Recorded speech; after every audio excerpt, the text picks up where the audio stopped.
Chapter 6 The Great Journey. The Goal of Enlightenment. Most people find fulfillment when they have destroyed the mask of the persona and are able to return to the ordinary world renewed. However, there have always been people who have sought something greater, a complete union with the spiritual foundations of reality. For them, it is not enough to simply sense this spirit running through their lives. They wish to know this force in full consciousness and their enlightenment. Teachings and example enrich the rest of us. For these people, the achievement of the second line is a preparation and a clearing away of obstacles. In its truest form, life is simply pure, undifferentiated energy in which everything living exists at once. There are no forms, no parts, and pieces of eternity.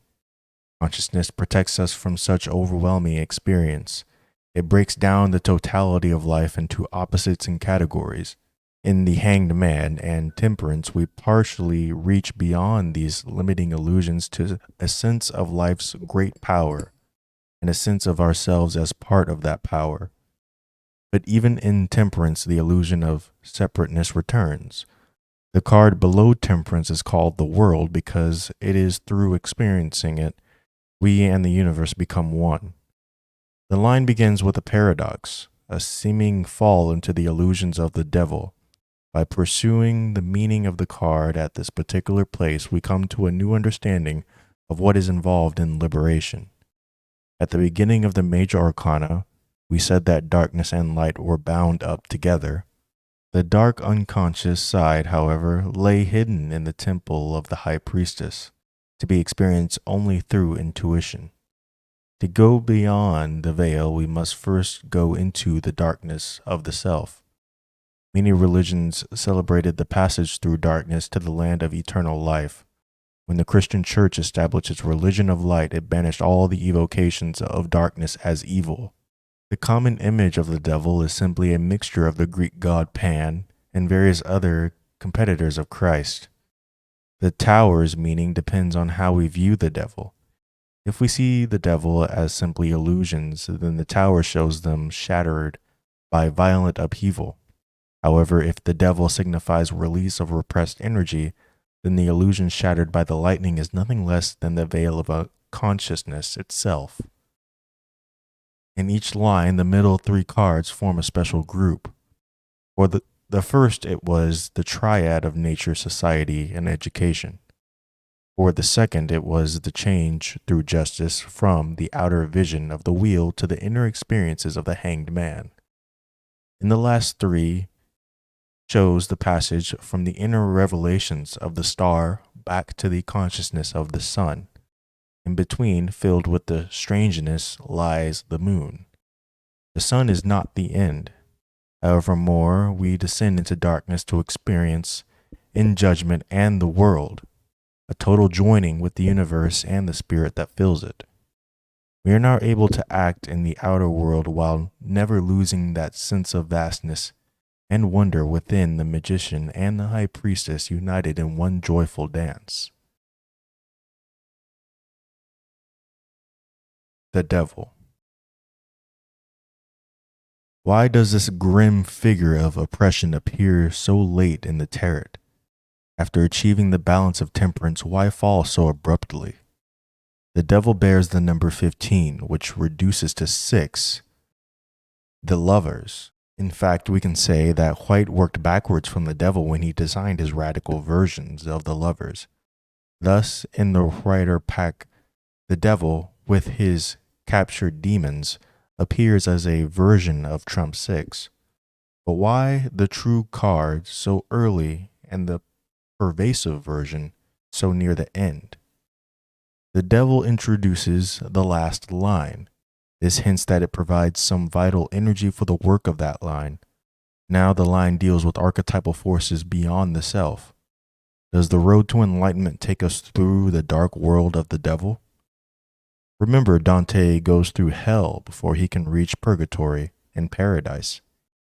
In that, William Blake, the occultist and poet, described the devil as the true hero of Milton's moralist poem, Paradise Lost. In order to understand the esoteric values of the devil, we must first consider its more usual meanings as a force of illusion and oppression.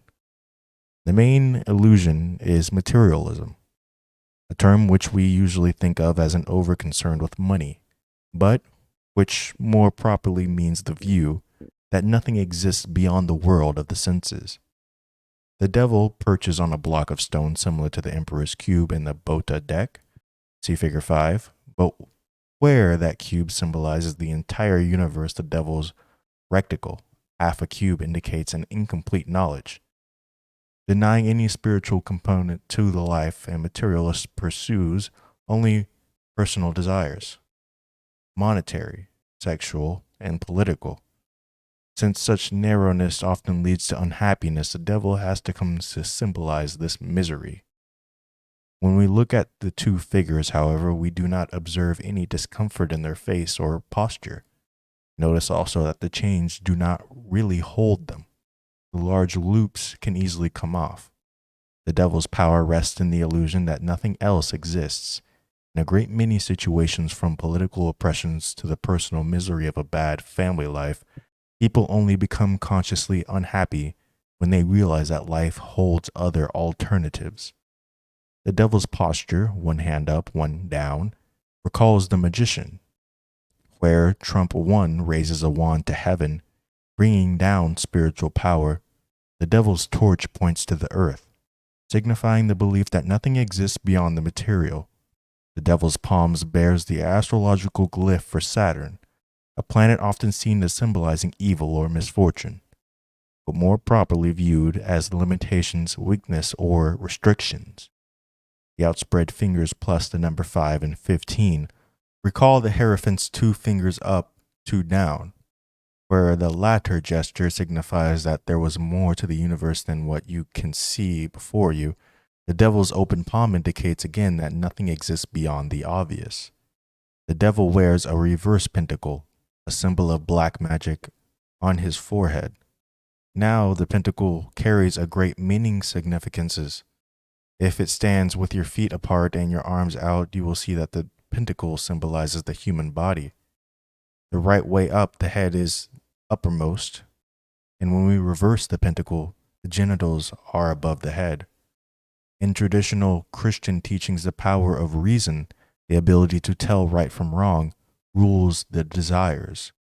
Therefore, the reverse pentacle indicates letting your desires overpower your judgment. The devil's torch inflames the man's tail, and people who experience their sexual needs as both overpowering and destructive have often described it as a fire burning them inside. The card's background is black, symbolizing black magic, the inability to see truth and depression. Thus, we see the devil's traditional meanings: illusion, materialism, misery, and sexual obsession. And yet the card carries a great force. The devil stares out at us intensively. Practitioners of Tantra describe the Kundalini as a fire in the body, beginning at the root of the spine, the tailbone, and evoked by sexual rites. Consider again the pentacle, the sex organs over the head.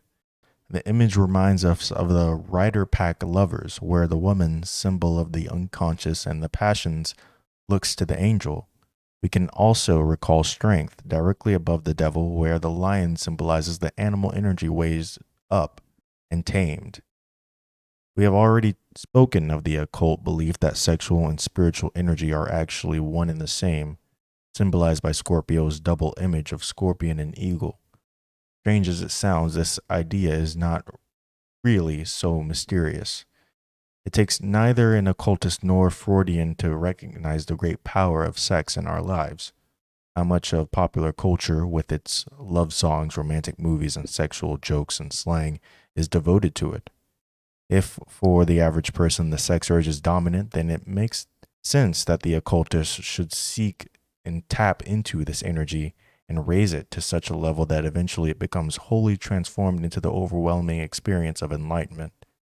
A more subtle point, dreaming is always accompanied by the body's sexual arousal an erect penis or clitoris, plus other indications. Now, a dream is the unconscious manifesting itself as images. The indication is that the unconscious is sexual in nature and that dreams are a partial transformation of that energy into a wider form. In fact, the term unconscious does not really refer to the dreams and myths which reveal it to us, but rather to the great pool of energy which sustains us through life. Our Western culture has taught us that the body and the spirit are fundamentally opposed. We assume that the monk and nun abstain from sex so as not to contaminate themselves. But we can look at celibacy in other ways. By refraining from sex, the celibate can turn that energy in another direction. In India, the connection between sexual and spiritual energy has always been recognized. Shiva's symbol is a phallus, while the Tantra rites call for copulation as a way of charging the body with energy. The Gnostics, a major influence on European occult ideas, practiced rites very similar to Tantra, and the Gnostics, like Blake after them, considered Satan the true hero of the Garden of Eden, seeking to give Adam and Eve knowledge of their true selves.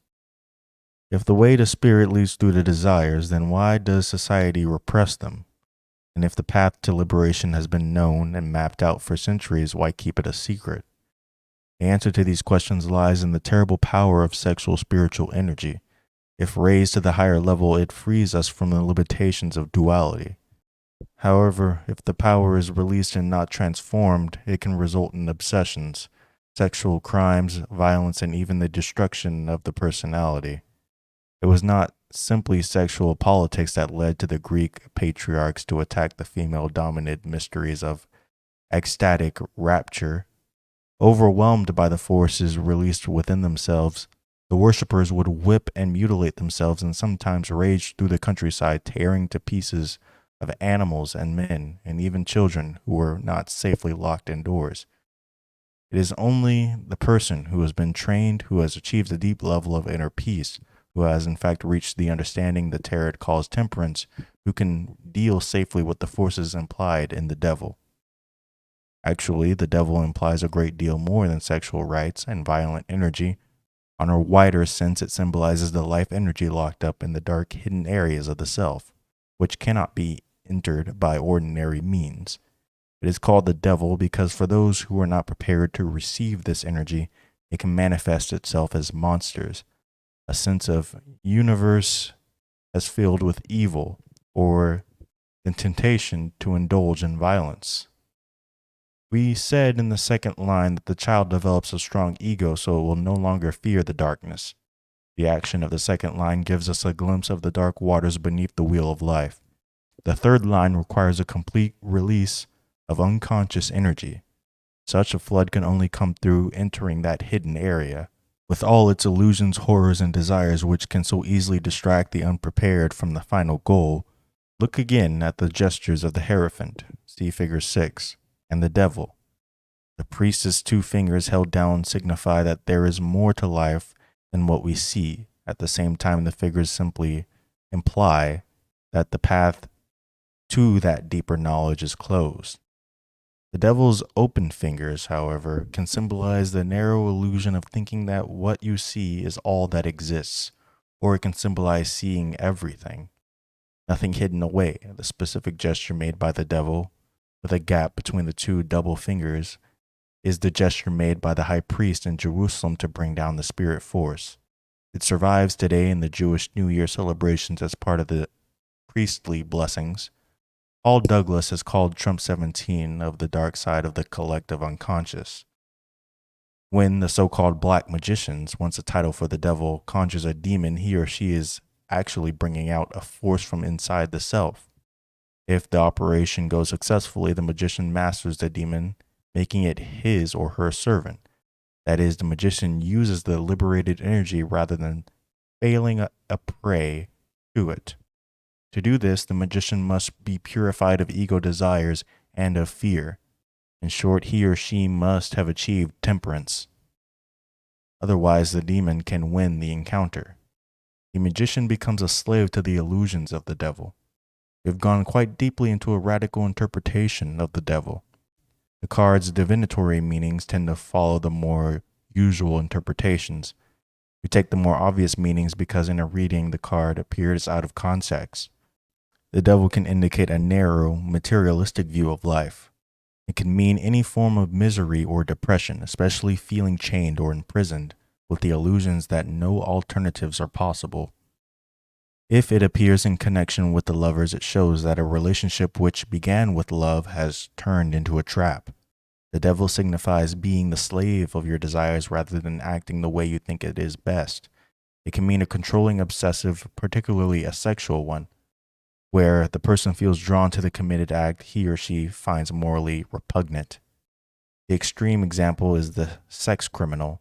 On a much more common level, many men and women find themselves powerfully attracted to people they actively dislike. The feeling of helplessness, shame, which results from giving into these desires belongs to the devil. Earlier, we observed the calm on the faces of the chained men and women. This indicates the acceptance of a bad situation. Eventually, we come to view our unhappy conditions as normal and may even fight against the change. The devil reversed, on the other hand, indicates an attempt to break loose from some misery or bondage, either real or psychological. The person no longer accepts his or her situation and moves toward liberation. Paradoxically, it is precisely at such a time that we feel our unhappiest and limitations of our lives the most strongly. Before you can slip off the chains, you must become conscious of them. Therefore, people who are undergoing some process of liberation, say leaving home, psychotherapy, or a difficult divorce, often find themselves far more unhappy when they blindly accept their oppressed condition. Such a period can be crucial to a person's development. If one can survive it, one will emerge happier with a more developed personality. Sometimes we can find the period of transition unbearingly painful and slip back to our chains. The devil reversed in the position of the past often means that the change has occurred, but the feelings of sadness, of anger, of depression remain, perhaps hidden from the conscious view, but still an influence. We must often deal with the devils of the past, even those we have long ago overcome in practical terms. Psyche never lets anything go. It never simply forgets about anything.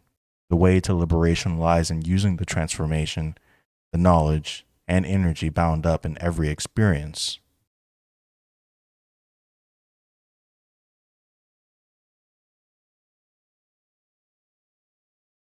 The Tower. Like the devil, this trump carries a great many meanings, and the explanations given by most tarot books indicate its surface moral lessons. The tower is said to be the materialist conception of the universe, and the lightning, the destruction that comes to a life based on purely materialistic principles. Even here, we find a great deal of subtlety. While it may appear that some outside force strikes down the narrow minded person, the violence shown in the card actually derives from psychological principles. The person who lives only to satisfy the ego demands of wealth, fame, and physical pleasure, ignoring both introspection and the spiritual beauty of the universe, raises a prison around himself. We see this person as the tower, gray, rock bound, with a gold crown. At the same time, a pressure builds up inside the mind as the unconscious strains at its bonds. Dreams become disturbed, arguments and depression more common. And if a person represses these manifestations as well, the unconscious will often find some way to explode. The explosion may appear as an external disaster. Your friends and family turn against you, your work collapses, and violence of one kind or another swirls around you.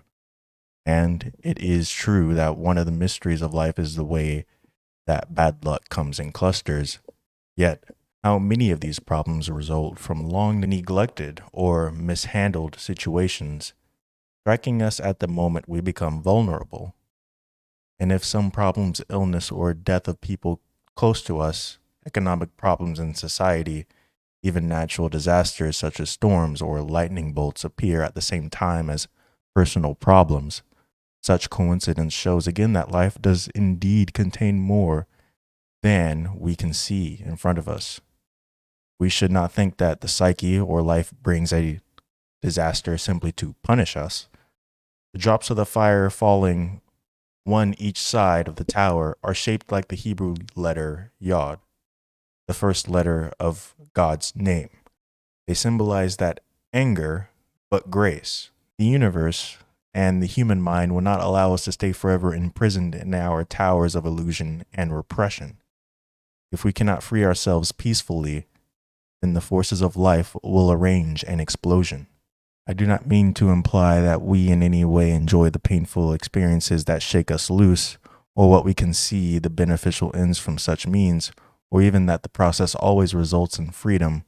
Very often, a series of disasters or a period of violent emotions will cripple a once strong personality. The point is only that given no other outlets, the unconscious will erupt all around us, and that we can use this experience to find a better balance. Some decks call this card the House of the Devil, but others call it the House of God, reminding us that it is spiritual force which destroys our psychic prisons. There is a deeper meaning in the linking of God's and the devil's houses, a meaning implied even more directly in the fact that the Hebrew for snake bears the same numerical value and is therefore seen as equivalent to the word for Messiah. The devil is God's shadow. In Trump 15, we saw that the person seeking unity with life must bring out the energy normally repressed by the conscious personality. By embracing the devil, however, we endanger that calm and balance shown in temperance. We set the psyche on a violent course leading to the explosion of the tower. Jung described consciousness as a dam, blocking free flow of the river of the unconscious. Temperance acts as a kind of slosh, letting the waters through at a controlled rate. The tower blows away the dam completely, releasing the locked up energy as a flood. We take such a dangerous course. The answer is that no other way exists to finally go beyond the barrier of consciousness, or to break free from which separates life into opposites and which cuts us off from the pure energy contained within ourselves. The veil across the temple is the conscious personality, protecting us from life itself. As mystics, shamans, and ecstatics have testified, eternity is all around us, blinding and overwhelming. The unprepared mind cannot encompass such power, and so conscious comes to our rescue, closing us off, the major part of our spiritual energy, parceling experience into some time and opposing categories. The mystics tell us, well, that revelation comes as a lightning bolt, which destroys the illusions of the material world in a single blinding flash, like that seen by Paul on his way to Damascus, or that which struck Buddha under the Bo tree. No matter how long the meditations, the years of prayer or occult training, the truth comes all at once or it does not come at all, which is not to say that the preparation was meaningless. The work shown in the first two lines of the major arcana serves a double purpose. Not only does it make us strong enough to withstand the lightning when it comes, it also puts us in a position to bring about the lightning. All occult practices begin with one assumption, that it is possible to call down the bolt of revelation, that a person can take definite steps to make this happen. These steps include the teaching, the meditations, the ego death, and finally the embracement of the devil. By releasing that energy, we get past the barriers of repression and open ourselves to the lightning. For the spirit exists all the time. It is we who are blind to it. By going into the darkness of the self, we open ourselves to the light. Obviously, this is a dangerous process. The unprepared person can become trapped in the illusion of the devil. You will see also that the release of energy carries its own dangers as the psyche tries to integrate it with the conscious awareness. The hero, in a way, becomes from the center of the labyrinth, can become lost if he has not carefully prepared himself. The tower comes below the high priestess, for it shows the veil being ripped away. At the same time, the lightning recalls the magician, that energy and truth which passes through the magician, here strikes in full force. We all see trumps 1 and 2 in the two people, one in blue and the other in red cloak. The polarity symbolized in so many of the earlier cards in here overwhelmed by the unity of existence. Count the odd drops of fire and you will find that they come to 22, the number of trumps. You'll find also that they are separated into 10 and 12.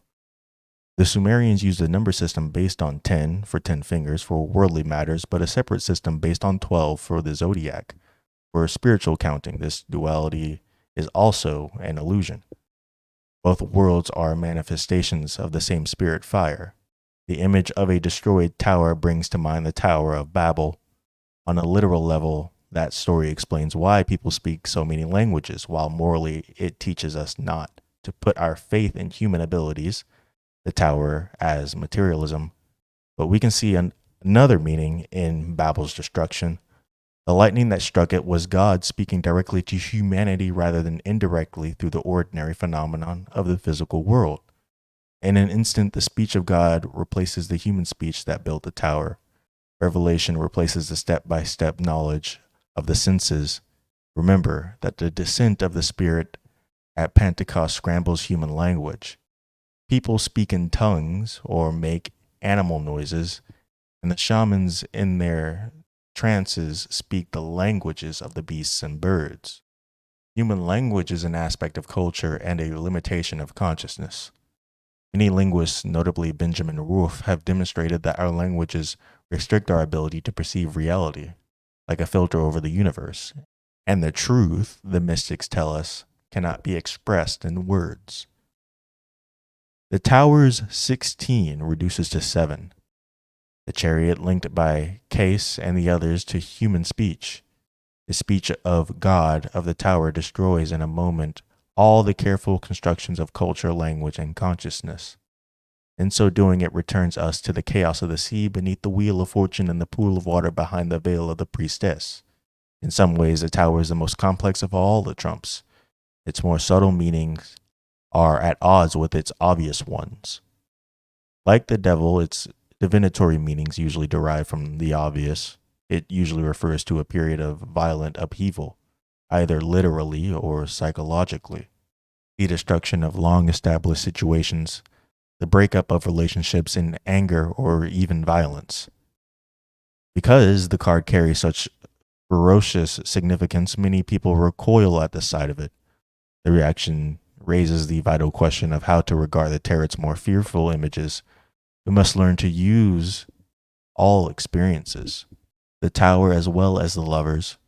When the tower appears, it is necessary to remember that it can lead to freedom. The explosions are clearly a way some situation that has built up intolerable pressure. They can lead to new beginnings.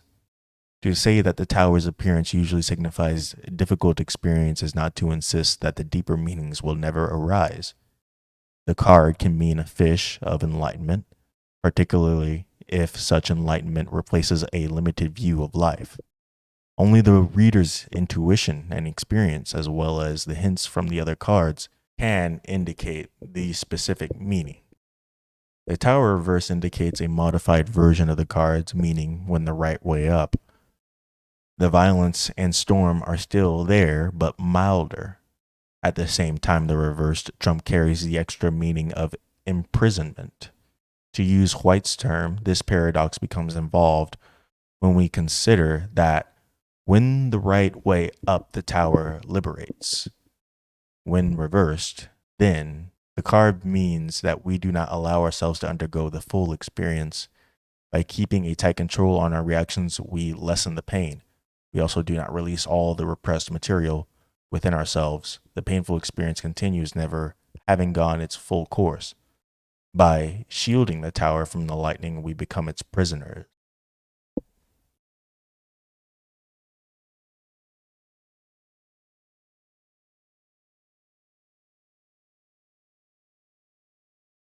The star. After the storm, peace.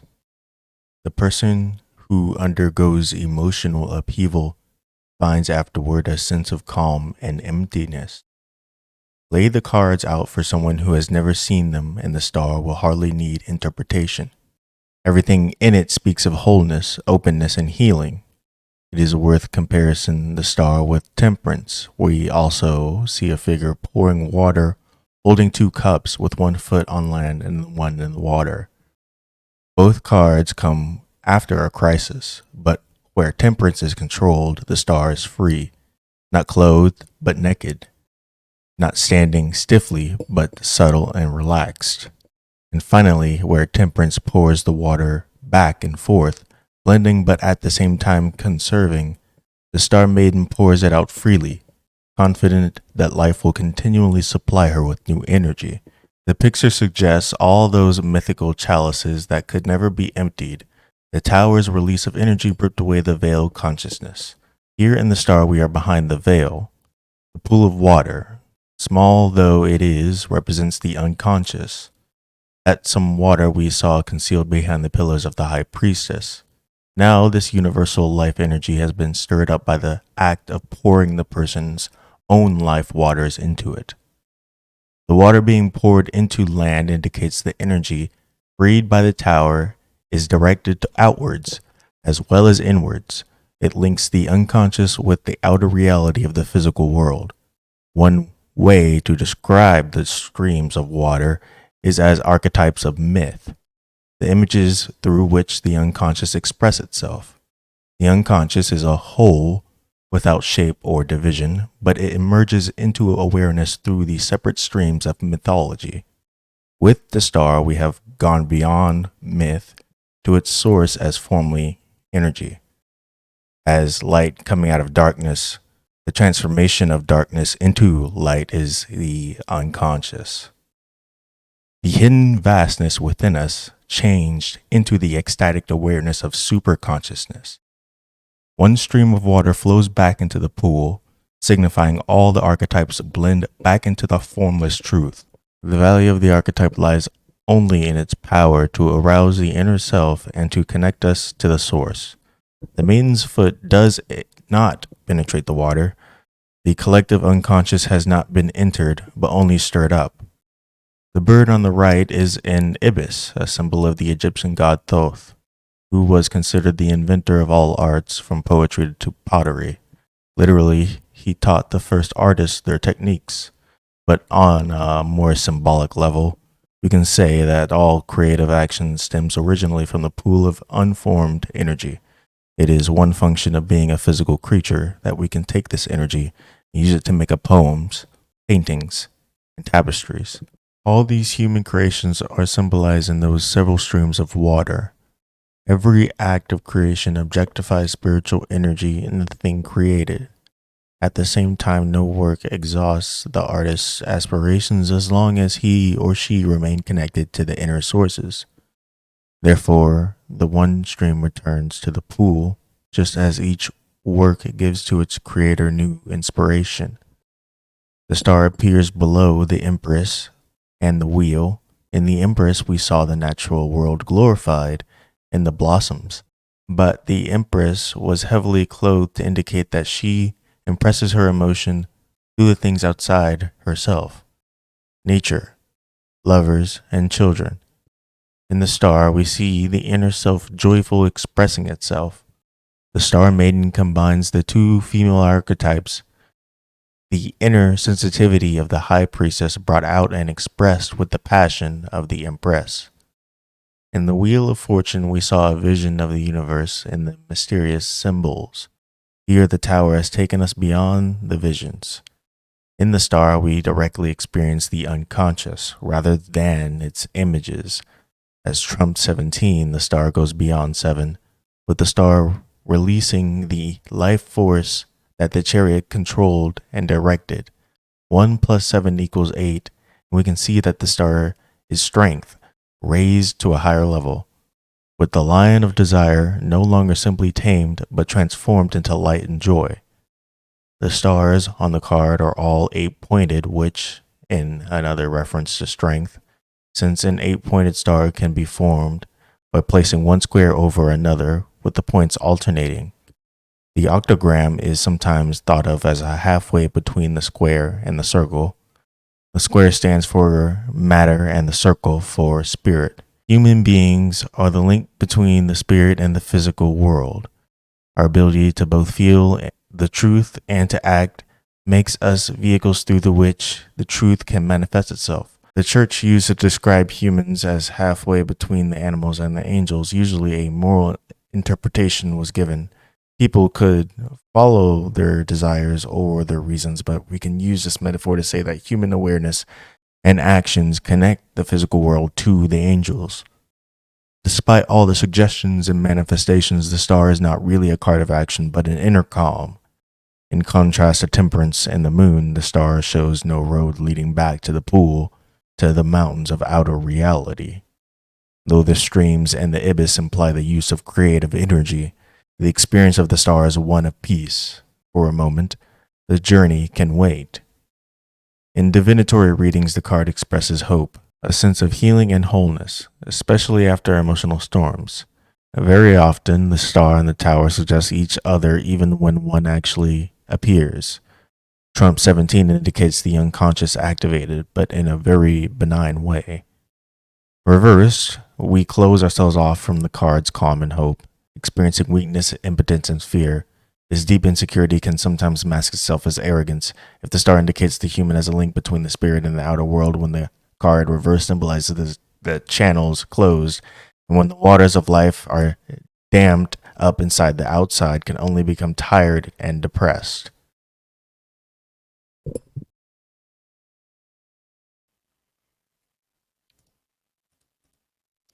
The moon. The true task of the third line is not revelation, but bringing that inner ecstasy back to consciousness. The star contained no road back. It shows us dwelling in the glories of darkness transformed into light. To use that light, we must pass through distortion and fear. The star experiences lies beyond words or even form. Though it implies forms emerging with the streams of water, in the moon we see this process happening as visions, myths, and images. The moon is the card of the imagination, as it molds the energy of the star into shapes that the consciousness can't comprehend. Myths are always distorted. They can never really say what they want. They can only appeal to things deep within the self. The star stirred up the waters. As we return to the outer awareness of those waters, give forth their creatures. Remember that the star and the sun give off their own light, but the moon reflects the hidden light of the sun. The imagination distorts because it is reflecting inner experience to the outer mind. As the world's mythologies demonstrate, the collective unconscious contains monsters as well as heroes, fear as well as joy. This is one reason why we cover our sensitivity to life with the protective layer of ego consciousness. So we will no longer fear the dark and the distortions, shadows of the moon. The moon's eerie half-light has always brought out strange feelings in people and animals. One word for madness, lunacy, derives from luna, Latin for moon, and in the Middle Ages, people believed that the souls of the insane had flown off to the moon. Today, too, many doctors and police have observed the prevalence of suicides and other signs of disturbed emotions during the full moon. Something about the moon excites fear and strangeness, just as the sun relaxes and consoles us. Simplicity can only be appreciated after a journey through the lunar strangeness. The dog and the wolf represents the animal self, roused by the moon, just as a full moon can set both creatures howling all night long. The emperor, directly above Trump 18, showed us learning the rules of society so well that they become automatic. With the last line, we go beyond this superego repression. In the process, the id, wildness, comes to the surface. A werewolf howling under a full moon is a vivid metaphor of the power of the unconscious to bring out something primitive and non-human in the most respectable people. As 18, the moon relates to 8. Strength saw the animal nature tamed and channeled through the hermit. Here no such direction is given. As we come back from the star, the beast returns in all its wildness. Only when the star energy is fully integrated in the world will the animal self be wholly transformed. Notice that in strength, the woman, the human side, controls the lion. Even in the devil, the demons appear clearly human. But there are no people on Trump 18. In that half-light, our sense of ourselves as human breaks down. We sense something of the moon's wildness in the aftermath of a nightmare. When we feel strange within ourselves, the wild sensations are not the result of the nightmare. It is more the other way around. We said earlier that the dreams are transformations of the unconscious energy into images. A burst of energy which is too great for the dream's mechanisms to peacefully assimilate can result in both a nightmare and the feeling when you wake up of the body being charged with wild energy. Madness is also accompanied by uncontrolled sensations in the body. Very often, lunacy takes the form of transformation into an animal. People will crawl on all fours naked, howling at the moon. A sudden release of unconscious energy has disintegrated the personality. In the tarot, this very dangerous moment happens only after long preparation.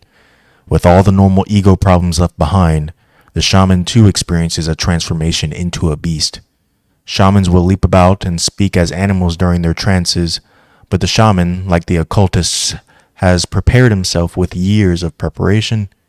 He is also armed with the knowledge of what to expect, handed down from the generations of shamans who have gone before. Remember that the moon's number adds up to 9. The hermit, the teacher guide of that card, is not visible, for we must face the moon alone, but the guidance given beforehand can help us find our way. If the animals symbolize the savage in man, the crayfish is something very different. In one of his most vivid phrases, White calls it that which lies deeper than the savage beast. It symbolizes the most universal fears within the collective unconscious, experienced in visions as nameless demons. The emergence of such terrors is a well-known occurrence to people who expose their lunicide through such methods as deep meditation or drugs.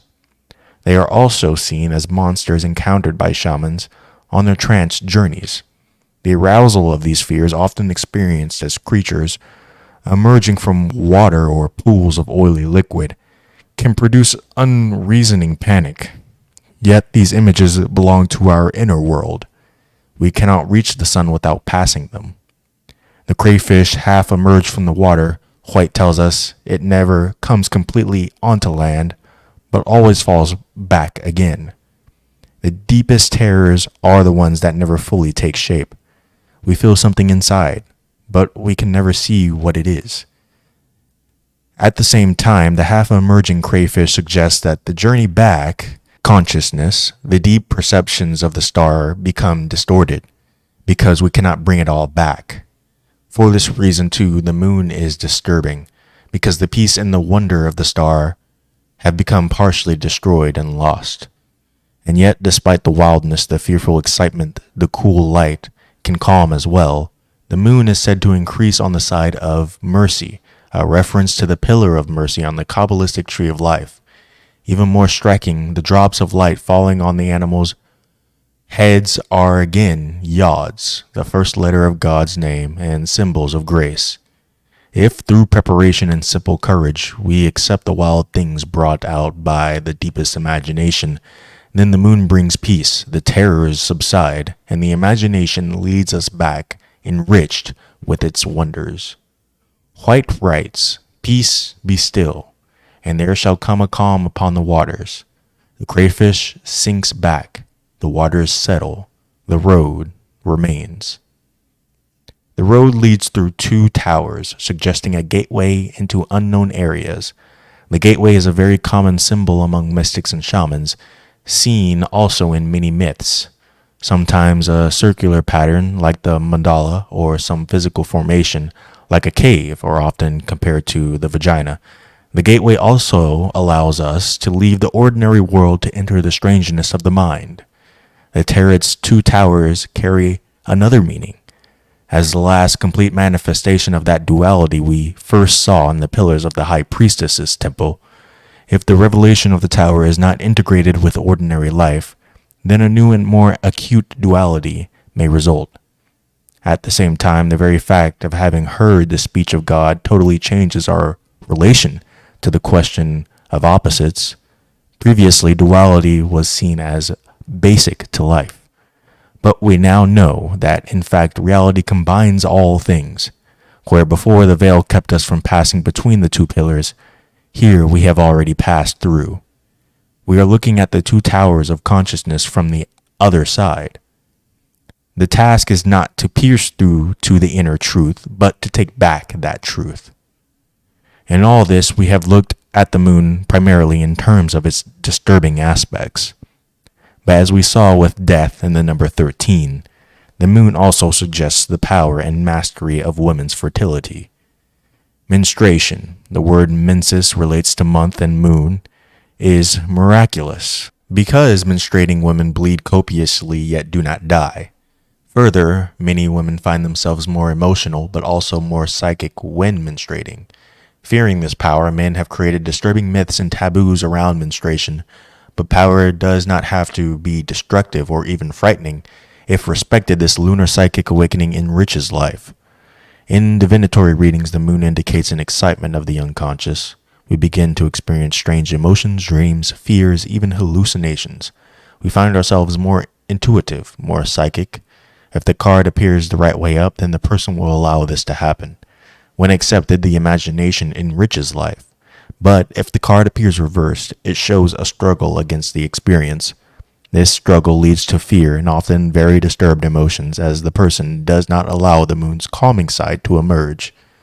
Like the high priestess, the moon indicates turning away from the outer concerns and becoming introspective. It can indicate giving up some specific activity or simply a period of withdrawal. In many cultures, women withdrew from the general society during menstruation. This allowed them to pay attention to their inner lunar state and to experience the powerful moon stirrings in a safe environment. In tarot readings, the moon does not have to symbolize literal menstruation or withdrawal from the world. Instead, for men as well as women, it can indicate a psychic awakening and the need to pay attention to it. However, while the high priestess symbolizes quiet intuition, the moon is excited, stimulating images from the unconscious. Again, the moon reverse signifies a disturbance. The person does not wish to turn away from the solar side and may try to fight off the moon by a great deal of activity. The moon, however, will not be denied, and the fears can get stronger the more we fight. The psyche, operating under its own laws for its own reasons, has turned to the moon. If we allow ourselves to experience it, the fears will turn to wonders, and the gateways open to adventure.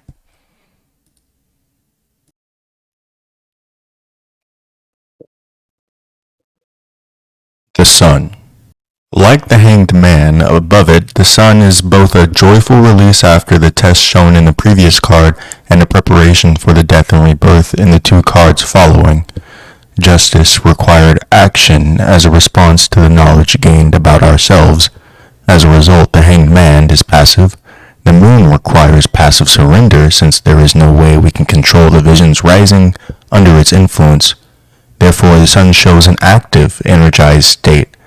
By accepting the moon's fearful images, we bring the energy outside ourselves, giving all of life a radiance. Under the sun, everything becomes simple, joyous, and physical. The light of the unconscious brought into daily life. The two children in the Oswald Worth version above, and more common image for the trump, are sometimes called the eternal self and immortal body. Holding hands, they have joined together. The two figures with the sun above them returns us to the triangular motif first seen in the Hierophant, 2 lines above. Here the joy and simplicity of the sun does not mediate between the inner and outer poles of life, but joins them together. We are all children in the way of the sun. Religions speak of us all as holy children of our Father, the Sun. If you look at the bodies in the picture, especially the female, you will see that there are adults The successful passage from the tower has given them a childlike simplicity. The tarot shows this passage in its various stages, giving the impression of the passage of time. Sometimes, however, perhaps most often, it happens all at once.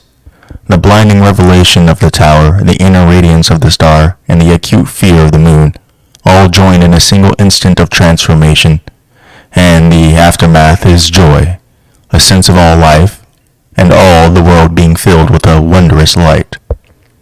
Among all people, enlightenment bears the same characteristics. Whatever the cultural interpretation, though, mythology, doctrine, psychological theory, etc., enlightenment is an experience, not an idea. The person feels struck by a burst of light, sometimes colored, like the yaw drops in the worth card. Suddenly the world is seen as, or felt as, spiritual and eternal. Rather than the day-to-day existence of drudgery and confusion, the person feels totally alive with a childlike joy that, in fact, most children probably never know, for the sun-struck person has gone beyond the child's fear of darkness by traveling through it. In its journey across the world, the sun sees everything, and so represents knowledge. God's association with the sun, like Apollo, are said to know everything of what happens. The sun-struck person feels a sense of wisdom, of seeing everything with total clarity.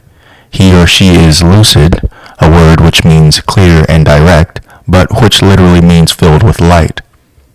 It is interesting that Apollo, god of light, was born from Leto, goddess of night, and that his major shrine, the Oracle of Delphi, belonged originally to goddess of darkness. Even under Apollo's direction, the wisdom and light of the oracle operated out of darkness. It was Apollo who forced Oedipus to discover the mystery within himself. The spring sun brings forth life out of the dead winter ground. In many places it was believed that the sun impregnates not only the soil, but all women. When the biological means of reproduction was discovered, the role of the sun was not dropped, but made more subtle. People now saw the soul, the Atman or true self, as sunlight contained within the embryo. Buddhist myth states that Gautama in his mother's womb was all light so that her belly shone like a translucent screen over a powerful lamp. Zoroaster, too, blazed so powerfully in his mother's womb that the neighbors ran with buckets, thinking the house had caught fire. The Gnostics carried this idea further, believing that the fall had broken up the Godhead into the bits and pieces of existence. Most important, the light had become imprisoned, rather than simply contained, in individual bodies. In was each person's duty, through the Gnostics' rites, to release the light within the body so that unity could be restored. The Kabbalistic Isaac Luria preached a similar doctrine. The tree of life, or Adam Kadmon, the unity of existence, has been shattered because the God light was too powerful for it. Again, the light became separated and imprisoned, so that it was the responsibility of each person to aid in tikkun, that is, restoration of the light to unity. These doctrines derive from the sun experience common to all cultures. The sun-struck person sees everything, each person, each animal, all the plants and rocks, even the very air, alive and holy, united through the light that fills all existence. And yet the sun is not the world. With Trump 19 we perceive the universe unified and alive. 21 embodies those feelings. The usual drawing for the sun shows the children within a garden, often standing in a circle. Douglas calls this the inner garden of the soul, a feeling of purity and holiness, a new Garden of Eden. When we liberate and transform the energy locked inside us, we find that the Garden of Eden was never really lost, but has always existed within us. The rider pack shows its single child riding out of a garden. For White, the sun experience was essentially a burst of freedom. It was a breaking loose, a wonderful liberation from ordinary restricted consciousness to openness and freedom. The gray stone wall in the picture represents the past life, bound by a narrow perception of reality. The superconsciousness of the Son is characterized by feeling a part of the whole world rather than an isolated individual. We can perhaps combine the two images for the trump by saying that once you realize that the Garden of Eden exists within you, you are free to leave it, taking it with you always as you create a new life. The number 19 suggests a higher level of 9. The light contained in the hermit's lantern, the wisdom of his teachings, here bursts forth as Abulafia's ecstatic third level of Kabbalah. We said of the hermit that the old man and the bleak mountain were illusions required because the inner self could only be reached through withdrawal. Here the truth has emerged, and the robed stiff hermit is transformed into a gloriously open child. The other half of 19 is 1. The magician force joined to the hermit wisdom is superconsciousness, the energy of life united within its meaning and purpose. 1 plus 9 equals 10, the wheel of fortune whose visions was of something outside us that we tried to comprehend. Here we see life in a visionary way from inside ourselves, and in this kind of vision there are no mysteries and no symbols, only the universe filled with light. The sun's divinatory meanings are as simple and direct as the wondrous children in the picture. The card signifies joy, happiness, and a great sense of beauty of life. In its deepest sense, it means looking at the world in a wholly new way, seeing all life united in joy and light. Above all, it is a card of optimism, energy, and wonder. Reversed, the good things do not become lost but confused. As if the sun had become clouded over, life is still giving the person a time of simple happiness, but it cannot be seen as so clearly. The person is no longer lucid and must work to realize the joy which is the great gift of the sun.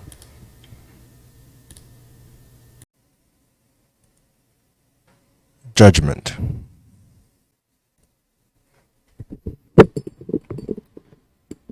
Judgment. Under the sun, we see all of life as filled with spiritual light. This awareness of eternal truth frees us from all illusion and fear, so that now we feel like a calm from a deep inside. The urge to dissolve ourselves completely into the spirit and wondrous life contained in every being. This call comes from both inside and outside of us. For one of the effects of the sun was to break down the artificial barrier between the inner experiences and the outer world. We feel the call in our deepest selves as if the very cells of our body were filled with a shout of joy. At the same time, we recognize that the call comes from some force greater than any individual life. This idea of judgment as a call to arise to a more meaningful existence has its analogs in more ordinary situations. Sometimes in life a person can come to a crossroads, notice the cross in the banner, where a decision is required on whether to make some great change, and sometimes it can seem as if someone within the person has already decided, and the only choice left to the conscious self is to follow with the appropriate action. The old ways of believing and thinking, the old situations, have died without ourselves even noticing. Most versions of the trump show only the angel and the figures rising up. The rider pack adds a range of mountains in the background. White calls them the mountains of abstract thought. The term implies eternal truth beyond the limited knowledge available to us through our ordinary means. One of the basic features of morality is the ability to know anything in an absolute sense. We are bound by our short lives and by the fact that all knowledge comes to our minds through the medium of the senses. In modern physics, we learn that scientific instruments and scientific investigations can never form an exact picture of reality, because the observer is always a part of the universe that he or she is observing. In the same way, each person's thoughts about and perceptions of life are influenced by the person's past experience. Abstract thought implies, like the Platonic ideas, a sense of the absolute. We reach this abstraction by making one last descent into the waters of nothingness in order to rise up liberated from all partial knowledge. Death, directly above, shows a disillusion. There, the ego was dying, and the trump emphasized the fear of letting go. Here all illusions of isolation are dissolved, and the emphasis rests not on the death but on the resurrection. We call the card Judgment because, like justice, it involves coming to terms with past experiences as a part of going beyond it. With justice, the experience and the response were personal, based on your actions in the past. Here, a force greater than yourself is leading and calling you, and the judgment is not simply on the meaning of your own life, but on the true nature of existence, and the way in which you and all beings are a part of it.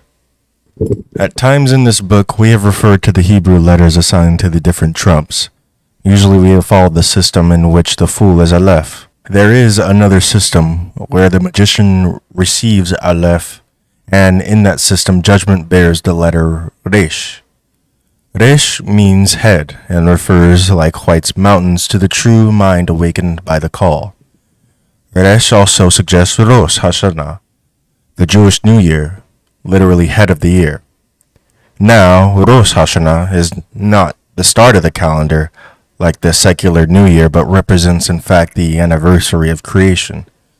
Similarly, judgment indicates not a change of circumstances, but a new consciousness, one directed, acquainted with the truth through a merging of yourself with the forces of life. The Wheel of Fortune, which its invisible laws of psychic cause and effect, was 10. Judgment is 20. 10 multiplied by 2.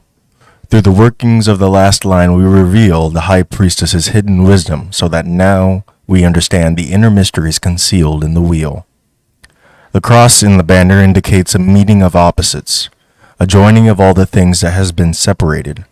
It symbolizes a meeting of two kinds of time.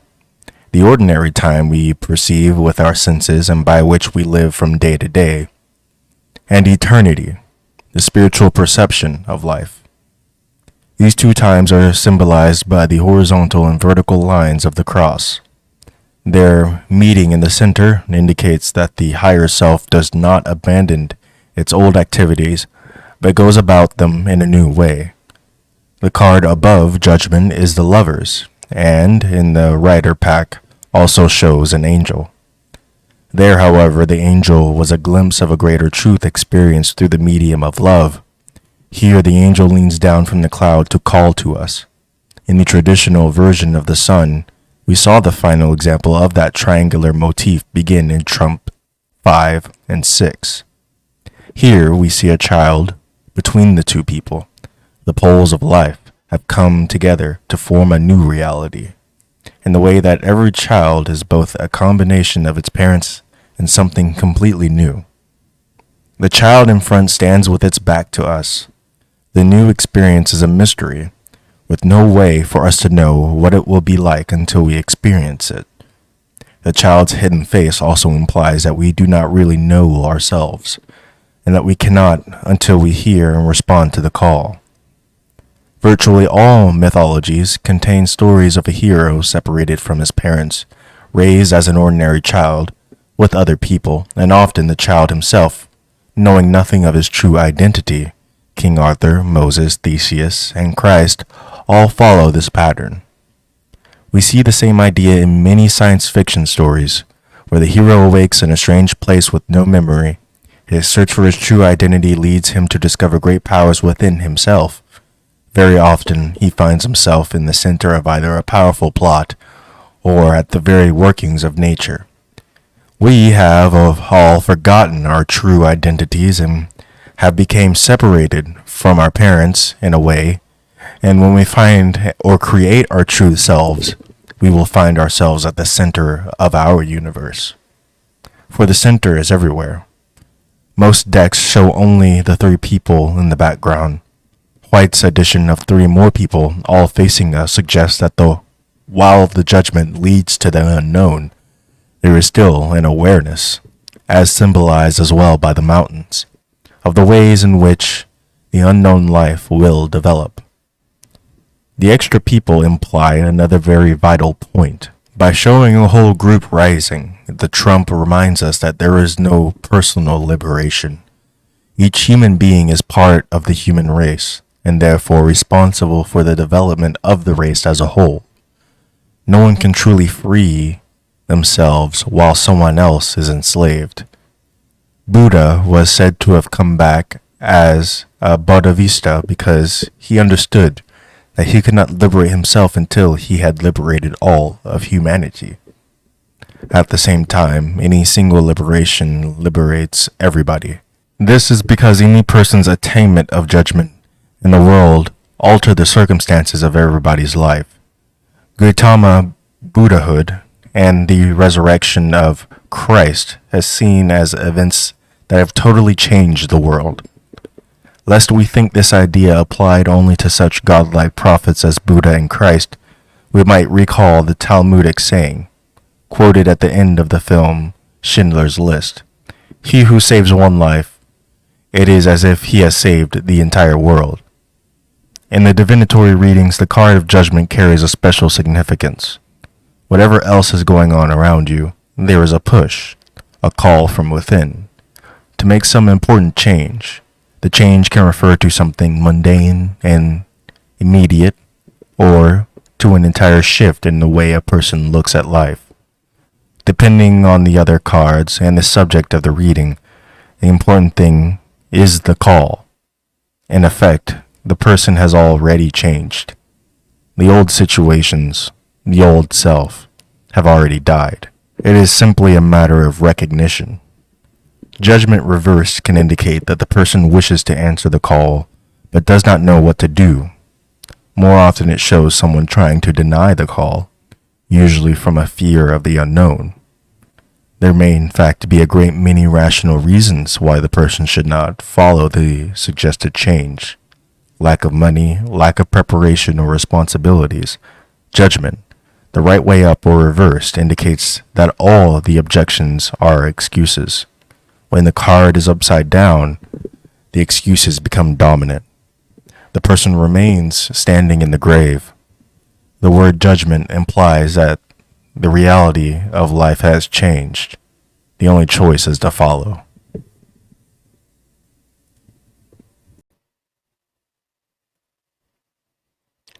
The world. What can we say of an understanding, a freedom, and rapture beyond words? The unconscious known consciously, the outer self unified with the forces of life, knowledge that is not knowledge at all but a constant ecstatic dance of being.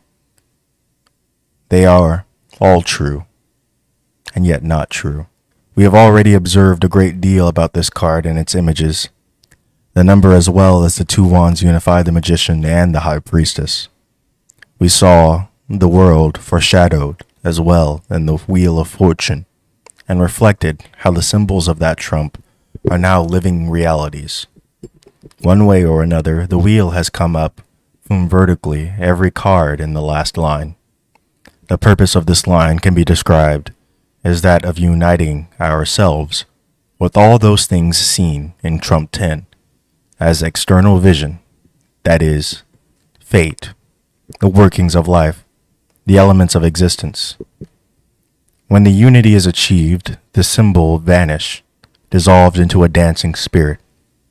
We saw the world and the hanged man. By number and picture, Trump 12 maintained its bliss through complete inactivity. But even the world tree is an illusion created by the mind's need to grasp onto something. When we have dissolved our isolated selves into the water lying beneath the hanged man's glowing face, we learn the true unity that lies in movement. Everything in the universe moves. The earth around the sun within the galaxy within clusters, all cycling around each other. There is no center, no place where we can say, here it all began, here it all stops. Yet the center exists everywhere. For in a dance, the dancer does not move around any arbitrary point in space, but rather the dance carries its own sense of unity, forced around a constantly moving, constantly peaceful center. Nothing and everything, all at once. And we return to the fools. innocence and emptiness united within wisdom. As we said at the beginning of all the major arcana cards, only these two are moving. The oval wreath suggests the number 0, with all its symbolism.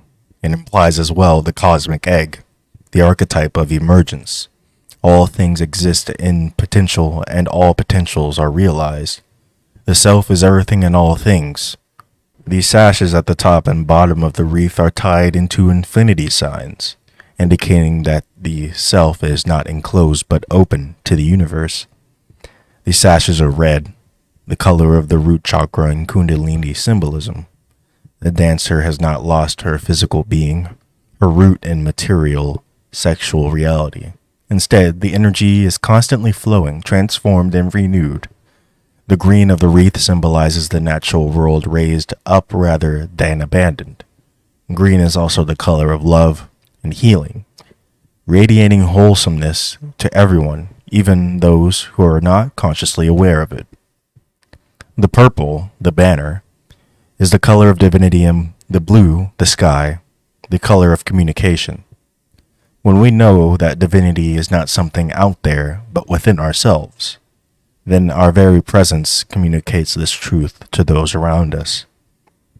One of the world's analogs is Shiva, Lord of the cosmic dance. He too dances with his arms out, one foot down, the other raised, the head balanced and the expression calm. The right foot of both figures is planted in the physical world, while the raised left symbolizes the soul's release. When we become most joined to life, at that moment we realize our freedom. The face is neither sad nor joyful, but at peace. Free in its emptiness, the arms are open to all experience. Dancing Shiva is often indicated as a hermaphrodite, one half of the body of Shiva, the other Parvati, his female side. The esoteric tradition describes the world dancer as hermaphroditic, the dual sexual organs concealed by the banner, as if to say that the unity they represent lies beyond our knowing. In discussing the lovers, we referred to the widespread belief that all people were originally hermaphrodites. The dancer expresses and unites all the different sides of being. The same feeling that leads us to a memory of primeval hermaphroditism has taken people a step further to the image of the entire universe having once been a single human being. We find this belief among the Gnostics in Blake and German, in Indian, and other mythologies, and in great detail in the Kabbalah. There, the figure bears the name Adam Kadmon, and is said to be the original creation emanating from the known, knowledgeable God. Rather than a physical being, Adam Kadmon, also hermaphroditic, was described as pure light. Only when the figure broke up into the separate parts of the universe did the light become imprisoned in matter. It is a fascinating fact that the contemporary scientific theories of cosmology describe the universe as originally one particle. At the moment that the particle broke up, it was all pure light. Only later, as the pieces became more isolated, did some of the energy condense into matter, following Einstein's famous formulation E=mc². The myths considered the breakup of primeval man an irreversible event. Occultists, however, believe in the possibility of restoration. By following the process outlined in the major arcana, we become united with life, and so ourselves become Adam Kadmon and Shiva Parvati. Adam Kadmon is linked to the Tree of Life with its 10 Sephiroth, or points of emanation. We have already seen the connection between this figure and the tarot through the tree's 22 paths, the world dancer by her posture in an exact representation of the Tree of Life's most common form. The tree is drawn mostly in the following way. Very simplified, the top triangle is superconsciousness, the middle is consciousness, the bottom, the unconscious, and the final point, the root of the tree, is the manifestation of all these principles in the physical world. In the dancer, the top triangle is the crown of the head and the points of the shoulders. The middle triangle is the hands and the genitals. The bottom triangle is the crossed leg and right foot. At the same time, it is also one body. By contemplating the dancer, we learn that the conscious, unconscious, and superconscious are not separate parts or even separate stages of being, but are all one. But what about the 10th sephra, the root of the tree? We find it not in the body, but in all the universe, the wonderful ground of being in which we move. Descriptions, metaphors, even contemplation can only hint at the wonders embodied in Trump 21. When the card comes up in divination, these wonders becomes further reduced to the ordinary situation with which most readings concern themselves. The card means success, achievement, satisfaction. To greater or lesser degree, it indicates a unification of a person's inner sense of being with his or her outer activities. Reversed, the trump indicates stagnation. The movement and growth slowed down to the point of being stopped, or so it seems. In fact, the freedom and rapture of the world exists only in potential to be released when the person feels ready to begin, once more, the dance of life. These are the meanings of the world in divination. Its true meanings are unknowable. They are a goal, a hope, an intuition. The way to that goal, the steps and music of that dance lies in the living images of the major arcana.